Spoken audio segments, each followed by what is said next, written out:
Hey, can I have a cigarette? Let's mix them together.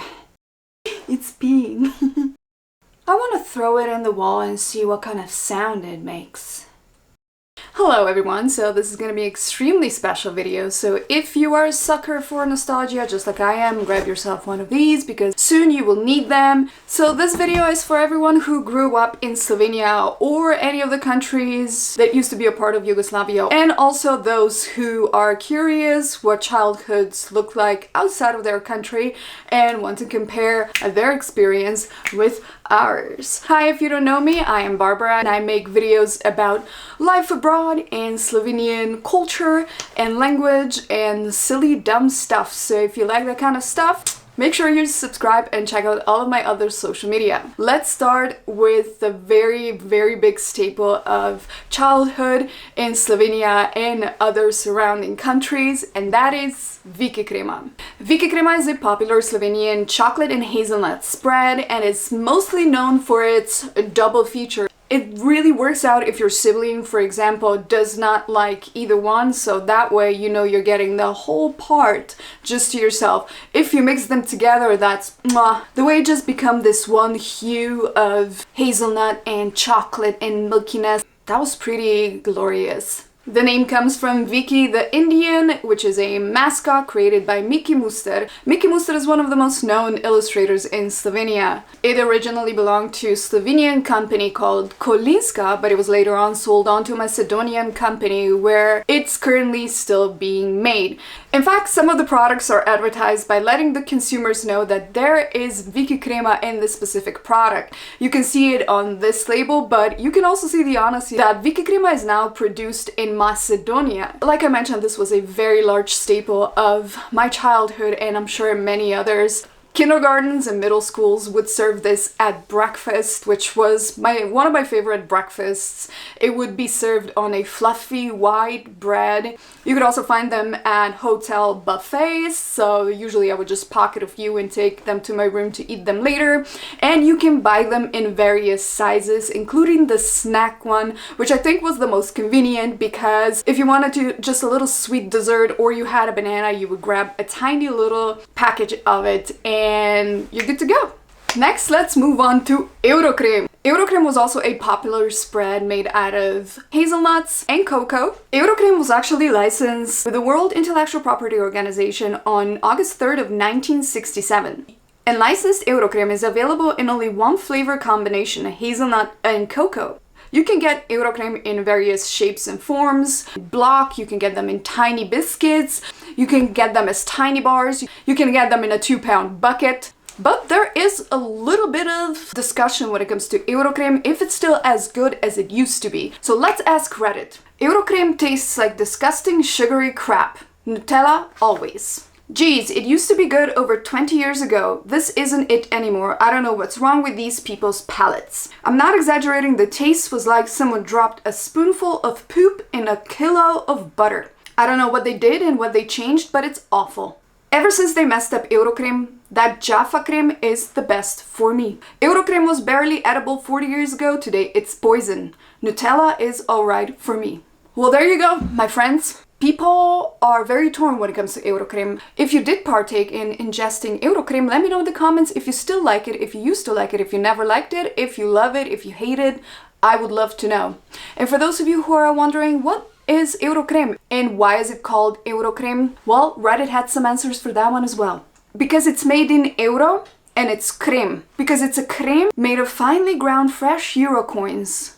Hence, Eurocrem. It is harvested from free-range euros. It's a cream from captured Europeans. I think that settles it. Next, let's move on to gres, or English word for it, salmonella.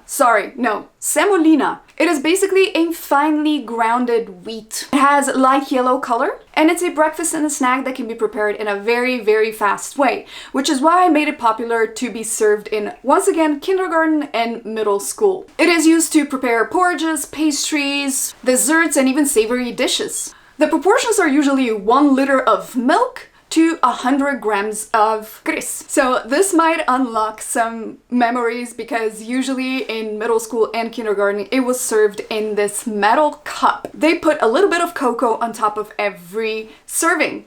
And the biggest challenge was to get to the cups, to pick the one with the most cocoa before somebody else beats you to it. There used to be wars and battles over cups of grist in middle schools because the proportion of grist to cocoa is very delicate. I'm proud to say that a lot of times I won, because I used to be the tallest. Now I'm short. I don't know what happened. Okay, let's move on to yet another breakfast favorite that was served in schools, but also was prepared at home multiple times in a very easy way, and that is Chokolino. Chocolino is a popular Balkan instant hot cereal made by Podravka. It consists of wheat flakes with cocoa and chocolate. It is typically prepared with warm milk.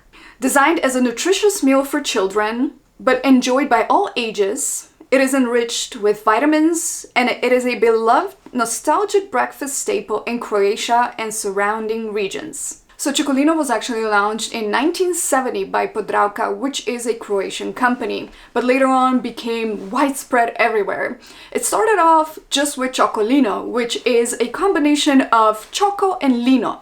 Lino is the mascot of this particular brand. This is a cute bear that accompanies every packaging, and he is the staple of this brand because whenever they came out with new flavors, they would always leave Lino in the name. Later on, they added Kiksolino, Rijolino. But this is not just a sweet breakfast. It's also enriched with a lot of vitamins, including B and C, and a lot of good nutrients, which was ideal for children that are still growing and for adults that need comfort meal. It is considered one of the most, or if not even the most, popular childhood product. It is also often associated with nostalgia and comfort. Let's move on to something that I'm pretty sure only Slovenians will feel in their heart, and it's this: bread with butter and honey.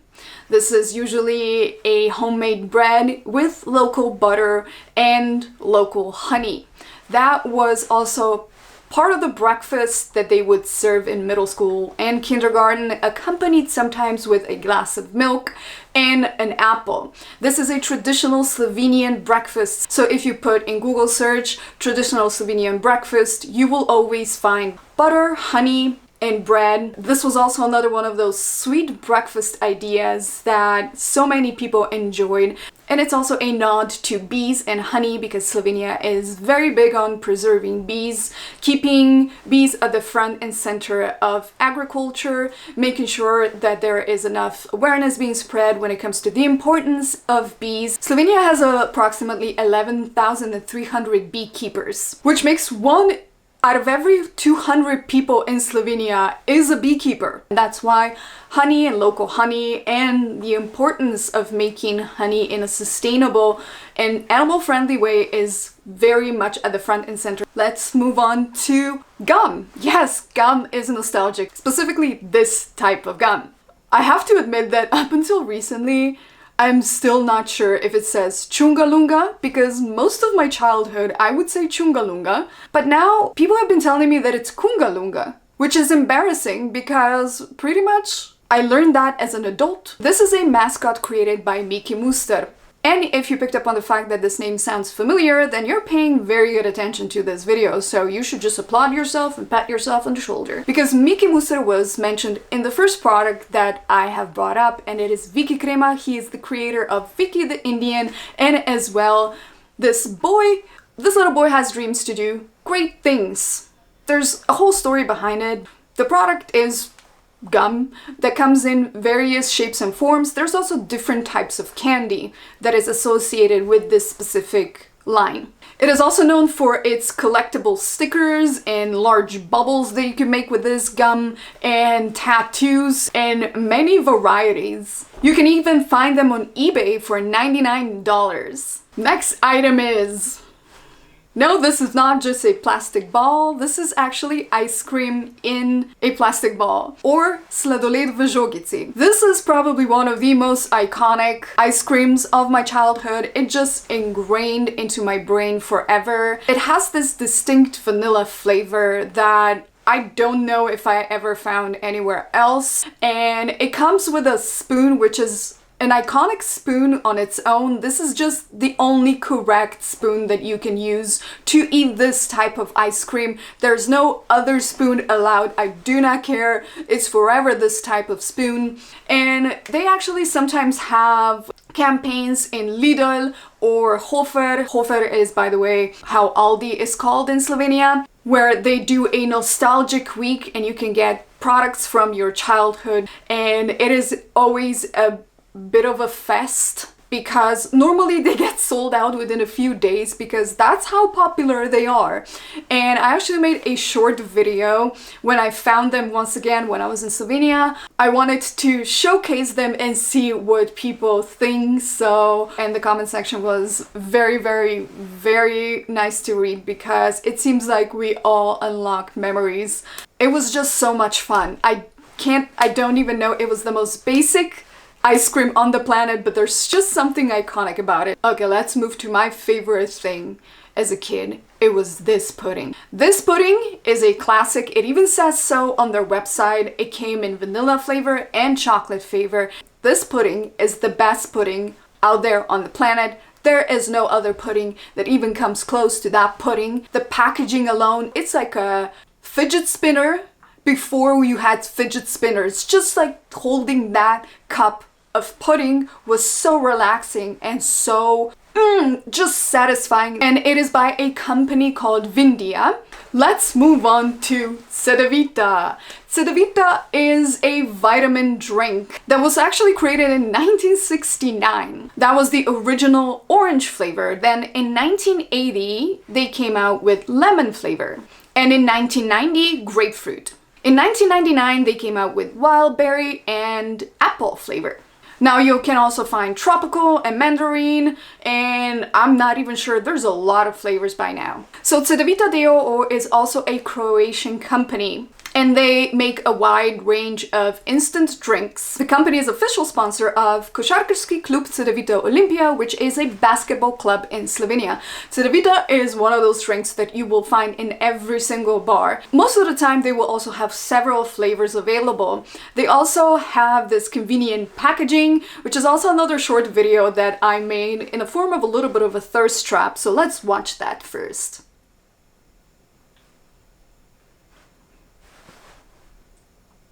So you see what happens, there is Cedevita, which is the vitamin drink at the top, and water, and then when you push it down, it releases Cedevita into the water, and then you mix it and you have Cedevita on the go. And this isn't just a sweet sugary water just to make it seem like you're drinking something healthy.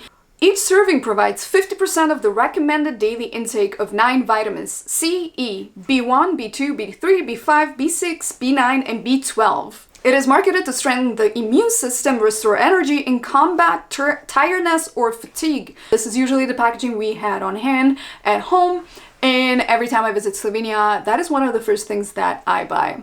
Last but not least, this is not at all European. This is a toy called polulančki in Slovenian, or the peeing ones, if you translate it roughly, but it sounds better in Slovenia, I promise. They're called Tinkle Tots in English, and they're called something else in variety of languages, but it was extremely popular when I was a kid to have one of those.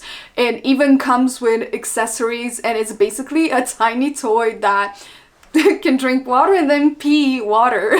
You can find them now on Etsy and eBay for very high prices, and they're usually marked as rare and vintage retro. It's actually a Japanese company.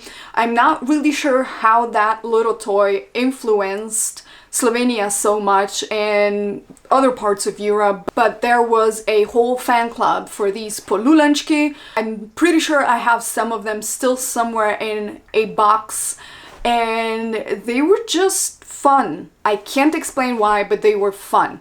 Alright, so that brings me to the end of this video. Let me know in the comments if this unlocked some of your childhood memories, and what other items were a staple of your childhood, especially if you grew up in Slovenia or ex-Yugoslavia or countries that came from Yugoslavia, and make sure to subscribe for part 2, and I'm excited to read the comments and maybe you'll unlock some of my childhood memories and I'll make sure to include them in part 2 because this was an incredibly fun video to make. So thank you so much for watching, make sure to check out my other social media and see you in the next one.